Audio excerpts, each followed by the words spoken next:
প্রিয় শিক্ষার্থী বন্ধুরা, ডায়লগ পরীক্ষার জন্য যেমন গুরুত্বপূর্ণ, স্পোকেন ইংলিশের জন্য গুরুত্বপূর্ণ। তাই তোমরা এটাকে এক্সট্রাভাবে গুরুত্ব দেবা। আমি প্রধানত শর্ট ভিডিওতে আলোচনা করছি এবং আগে অনেক কয়েকটি ভিডিও দিয়েছি, যারা দেখো নাই একটু দেখে নেবা। আমি অংশে অংশে অর্থাৎ প্রতিটা পার্ট সুন্দরভাবে বুঝিয়ে দেওয়ার চেষ্টা করছি, যাতে করে তোমাদের কোনো সমস্যা না হয়। এভাবে পার্ট বাই পার্ট বুঝিয়ে দিচ্ছি, পরবর্তীতে আমি সম্পূর্ণটা তোমাদেরকে বুঝিয়ে দেবো।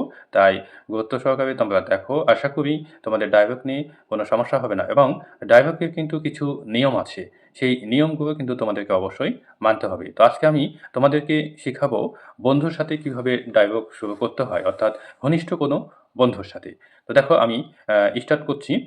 প্রথমেই হয়তো তোমার কোনো বন্ধুর সাথে দেখা হয়েছে, তখন তুমি বলবা, হে হোয়াটসঅ্যাপ, অর্থাৎ এই কী খবর। অর্থাৎ সে তো বন্ধু, তাই না? তার সাথে তো সম্মানের সাথে কথা বলার কিছু নাই। যদি কোনো সম্মানীয় ব্যক্তি হয় সেটা অন্য বিষয়, তার সাথে সম্মানের সাথে কথা বলতে হবে।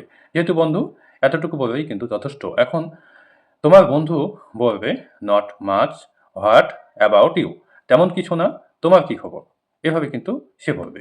Thank you.